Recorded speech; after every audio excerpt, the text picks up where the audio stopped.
Thank you so much. Hi, everybody, and thank you for having us here at Lexia. My name is Kerri. I'm a senior education advisor, and what that means is I go around the country and I speak to and I listen to a lot of superintendents just like you.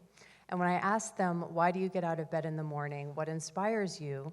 They say, every single student, every single day, almost to the person.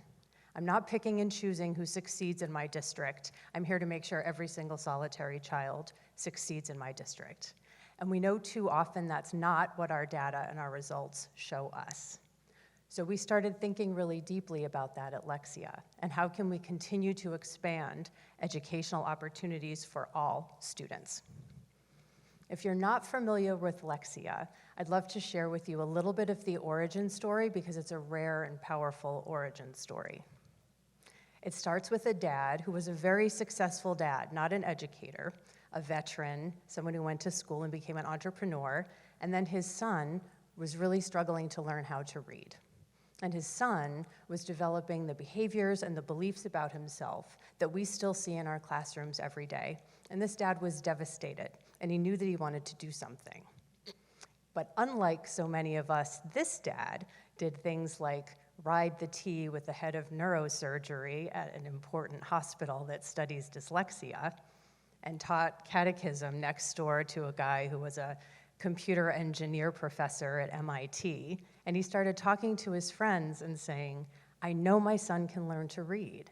And I feel like somewhere in here, somewhere in the neuroscience and in technology and in my love for my son, I can come up with an answer for him.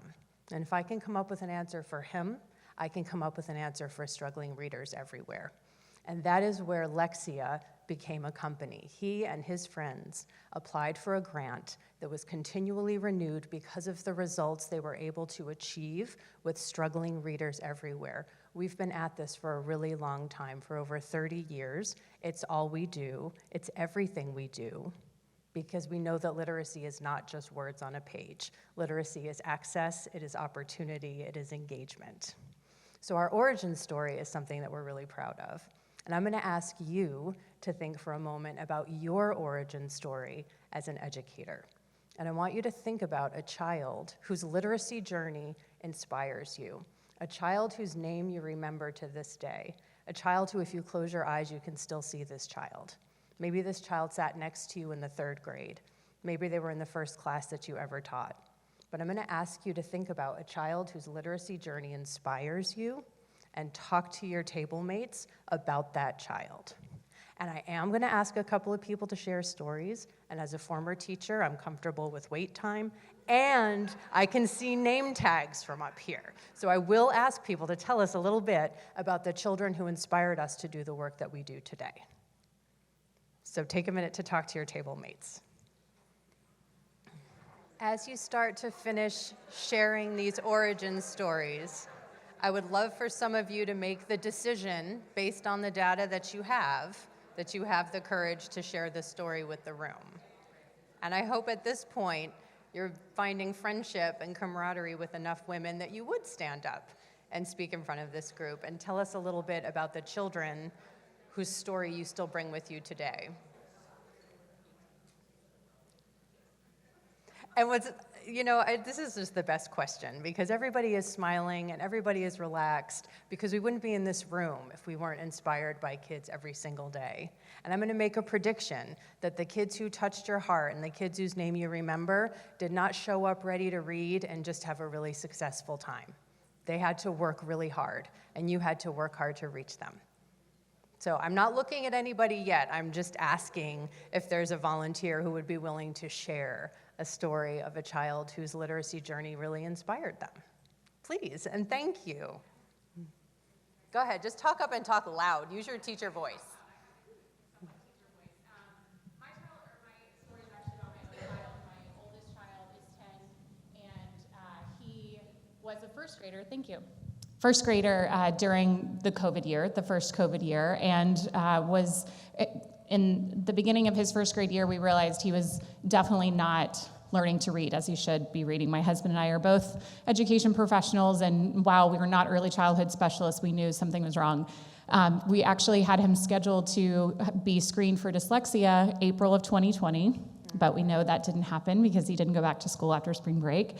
In fact, he wasn't actually screened until late in his second grade year, and we're just dying inside, just thinking about all of the core literacy instruction that he's losing and just worried about him and his future and his ability to just do well in school, even though we know that he is just so smart. But we were so worried about him. And then finally coming back to school, was able to get screened at the end of second grade, started receiving dyslexia services in the third grade.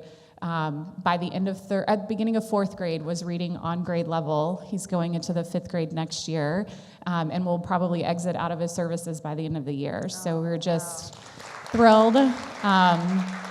And just amazed to see what that support can do for him. I was telling my table, though, that it does keep me up at night thinking about the thousands of children who are not receiving those services, and what that means for them and their ability to learn in school and the success that they can have after. That keeps us up at night, too. That's why we do what we do. I wonder if one more person would be willing to share the story of a child whose literacy journey inspired them. Thank you so much. In the back table. Thank you, Kimberly. It's a talk show style presentation. Yay! So we're from Massachusetts, and we have state testing. And so there's not necessarily, of course, we could pick, I resonate with you with my daughter with dyslexia. Graduated college a semester early, so yay for services. But for the state testing, it can be very wearing on our kids. And we test in the sophomore year at ELA, math, and then science. And so to see these kids over time grow and develop, we do believe in struggle, because that productive struggle. But there's one particular student, Jack, and he will self-proclaim that he passed the MCAS. He'll run through the hallways. But it's wearing on them. It's exhausting for them. That testing is exhausting for them. And so the educators that were able to support this young man, and it was really a whole team effort, and to be able to call the parents who have worried about their child on the spectrum since they were in kindergarten, and to see, I get emotional talking about kids, okay. But to see him, 16 years old, he's now working in HVAC on his own. And it's pretty remarkable and awesome. So, yay. I know not everybody likes state testing, but I do believe that it is an assessment of where the kids are and where they need to go. So that's it. Thank you so much. And thank you for sharing with us. We need information about our students, and our students can do anything given the opportunity to shine. I didn't say up front, but I haven't said it in a while, that Lexia is taking the dys out of dyslexia. That's how we got our name, as part of our origin story. But as I said, we've been at this for a very long time, just like our country has been trying to educate people for a very long time. This is grainy and old because that's what our origin is. It's old and it's grainy, and it's defined by 3 R's. And I know a lot of us think of that as reading, writing, and arithmetic. I would challenge you to think about it a little bit differently. Back in this day, it was regional, religious, and highly restrictive. It was regional, it depended on where you lived. It was mostly rooted in the Bible, and almost no one had access to it. We didn't think a lot of kids were worthy of education, and we violently and viciously punished some children for daring to pursue the power that literacy would hold for them. So we've been fighting for a really, really long time to increase and expand educational access for all learners. And I love this visual because it's so clear, but I think it would more honestly look like a cat's tumbleweed of yarn that's just a big, giant, messy ball, because none of this happened in a straight line, and none of it is done for good. It's not like we achieved something and now it's done. This is all very recent, our Brown versus Board of Ed, our IDEA, our seminal studies like A Nation at Risk and state reform and Common Core. All of this is progress. All of this is heroic efforts of teachers, parents, administrators, advocates, leaders. None of this is done, and all of it is at constant risk for being undone. We have to remain really vigilant And we are very vigilant at Lexia about how we are going to continue to hold ourselves to a higher and higher standard to make sure every one of those kids who have touched our hearts have an easier, clearer pathway toward reading and writing and speaking with confidence. So we really challenged ourselves to think, well, what do we mean when we say we are all for educational equity? What do we mean when we say this is who we are and what we do? So we know equality and equity are very different, but I really want you to think about what equity is not simply. It's not simply what any one of us say or do. It's not simply a choice or an action, and opportunity and access are no longer enough. The odds are stacked against our struggling learners. Schools and traditional classroom structures have stacked against our struggling learners. And it's probably not a goal we're going to achieve. There's not a finish line at which we can all say, thank God, we achieved equity and now we can all go home. It's a value. It's a value that we hold. It's something we never give up on. It's something we have to continue to work at. It's institutional, it's systemic, and we can only measure it in outcomes. How did the children do? How did every child do? How did children furthest from opportunity do? Because we're not doing anything unless we're moving the needle for those children. So we started thinking at Lexia, okay, well, how are we going to make sure we continue to move that needle? Our origin is in dyslexia. Our origin is about access, but it's more than children with dyslexia who are struggling to read. And our schools are not maximizing more than just children with dyslexia. So I would imagine some of you are familiar with Harvard Education's instructional rounds model, where administrators and teachers visit one another's classrooms, and you look at how children are engaged with content. And what I love about this model is it looks at the teacher, the student, and the content as one unit, a singular unit. You cannot impact one without impacting the other two, and the only way to sustain change and sustain improvement is to work with all three at one time. So at Lexia, when we talk about expanding educational equity, we are doing it by looking at the instructional core. And we do it by looking across three different kinds of equity: instructional, cultural, and digital equity. And you've heard us talk about a little bit of all of those things in other presentations already this morning. When we talk about instructional equity at Lexia, we're talking about instruction that is grounded in the science of reading. Now, I would imagine most of you have heard that term, science of reading. Can I just see hands if you've heard of the science of reading? Okay, I'm gonna level set because I think the science of reading is one of those things like literacy or like equity, which is we think we're having the same conversation, but we're rarely having the same conversation because we don't stop to define our terms. So the science of reading is an umbrella statement. It is the evidence across disciplines and across decades about how our brain learns to read, why so many of us struggle with some component of reading, and most importantly, what instruction will mitigate that struggle. The science of reading teaches us that our brains are not hardwired to read print on a page, the way we are hardwired to speak, we are hardwired to move and to walk and to run. We are not hardwired to read print on a page. It is only effective instruction delivered in a systematic way that allows all of us to achieve the fluent reading that 95% of us are capable of achieving. So when instruction is grounded in the science of reading and its application, which is structured literacy, we are increasing educational equity for all students. Cultural equity is something we think about, we live, we breathe, and we challenge ourselves every day to better and better represent all of the children in all of our classrooms. Children need to be able to see themselves in a mirror before they can look out the window of their classroom and greet other kids in the room.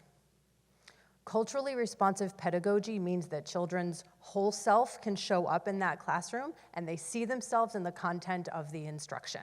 All of them. It's pretty intuitive. Kids like to do the same things, and all of us come from somewhere else. All of us have an origin story.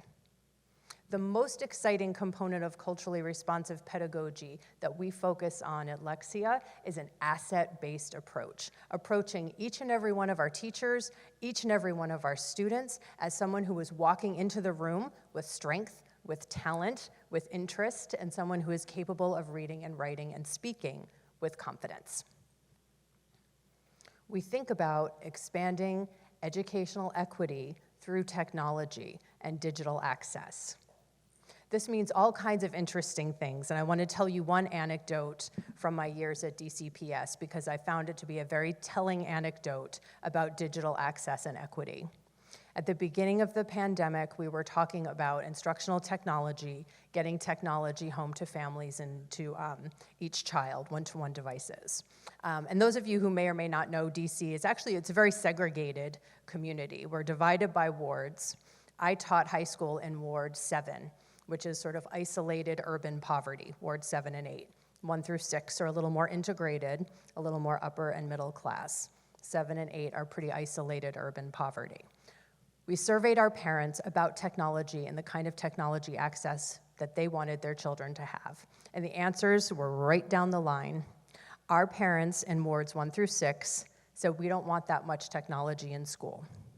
We don't want technology in the classroom. We want as little as possible. I cannot get my kids off their devices at home. I want my children engaged in books. I want my children engaged with peers. I want my children outside playing. Please limit their technology. And the parents in Ward 7 and 8 said, you have to teach my children how to use technology. My kids need a one-to-one device. They have to compete with all of those kids.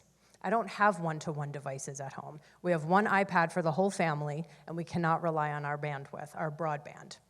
So we need you to teach our children that.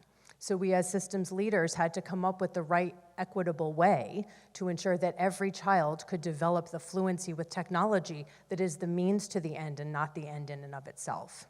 But it revealed a really stark divide that was telling about how to create equitable opportunities for district leaders who are serving multiple stakeholder groups, as I know that so many of you are. There's all kinds of cool and interesting ways to measure digital access and digital equity.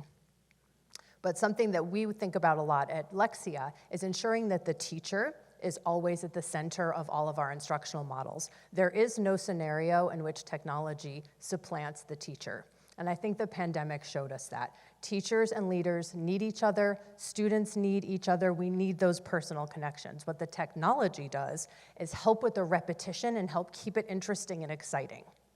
The technology can help us very narrowly target skill gaps so that we're not reteaching things kids already know, and we're making sure we're attacking those challenges in the small place where they live.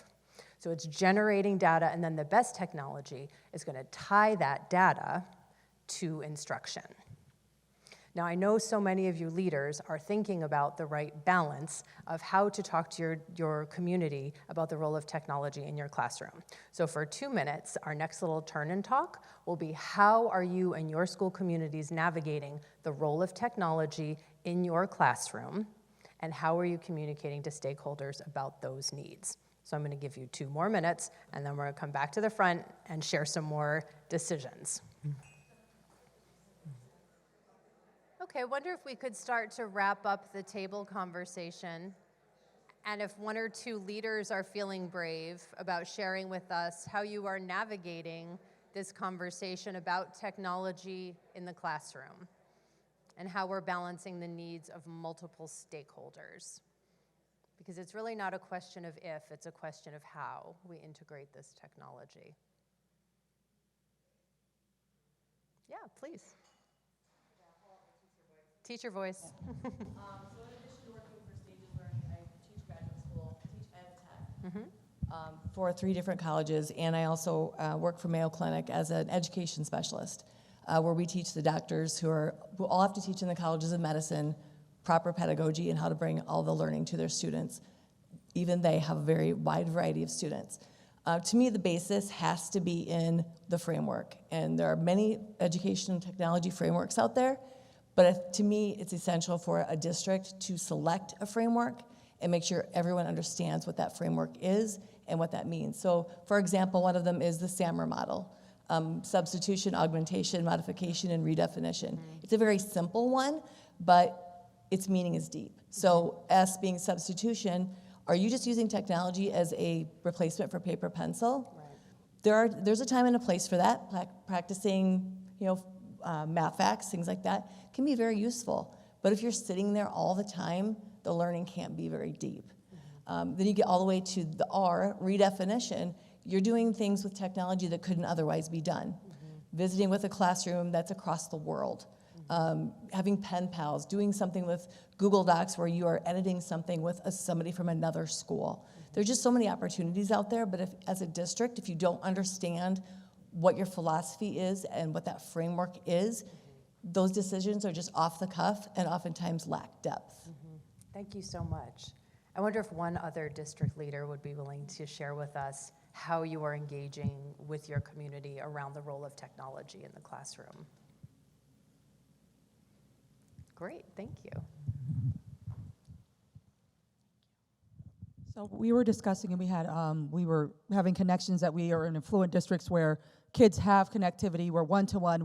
We're trying to make sure that teachers are using hands-on learning as well as the technology we use, Sam. Sammer also, when we started this in 2012, we've been one-to-one. What we've been navigating with our community is the parents saying, our kids' screen time, they're on devices all the time, what are you doing? Well, the screen time between what's happening in the school and what's happening in your home on TikTok and social media is very different. Yes. And parents being able to navigate that. Yes. So we formed a digital wellness committee. It's made up of parents, administrators, and teachers, and the parents drove this. 2 pediatricians started it, and then people jumped on board. And they brought a lot of webinars, a lot of support groups, a lot of information and resources. They give me things to put in my new community updates on helping parents promote digital wellness in their home as well. We even have no homework days, we have screen-free days, we have wellness days where we don't do any of that, we just play, unstructured play, all those things.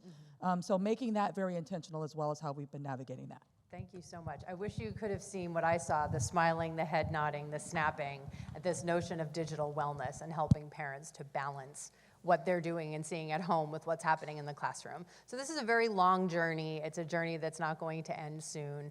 As we start to wrap up, I would love for you to just sort of take a look at this image. This is a little bit about myself. But if you look at this picture and you see the what of this picture before you want to understand the how, the what you're looking at is a golfer with 2 prosthetic legs. That's a picture of my dad, who was a teacher his whole career. He's retired now.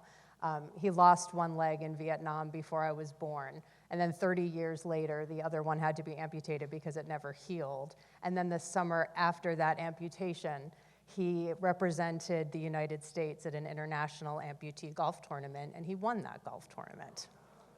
And yes, you can clap for my dad. But I share that to say we all carry differences, we all carry pain, we all carry strength that we can't always see when we look at each other. But I find it an extraordinary privilege that I got to grow up with his example of positivity and what people can do and what people do all the time. And I feel extremely privileged to be here today, and I thank Marilyn for the opportunity, and Ashley and Kemi for this opportunity to be here today. And I would invite you as leaders to lean into your privilege, and what a privilege it is to lead, what a privilege it is that people are looking up to you, that teachers and principals and parents are depending on you. It's an extraordinary privilege, and there are different levels of privilege in this room. I know that I am extraordinarily privileged to be able-bodied, that I don't have to put myself together and take myself apart to get out of bed every day. So I think about that privilege, and I carry that privilege in my heart. So I would invite you to lean into yours as a leader and think about how you leverage that privilege to create more and more and more opportunity to people who have less privilege than those of us in this room. And I thank you so much for your time.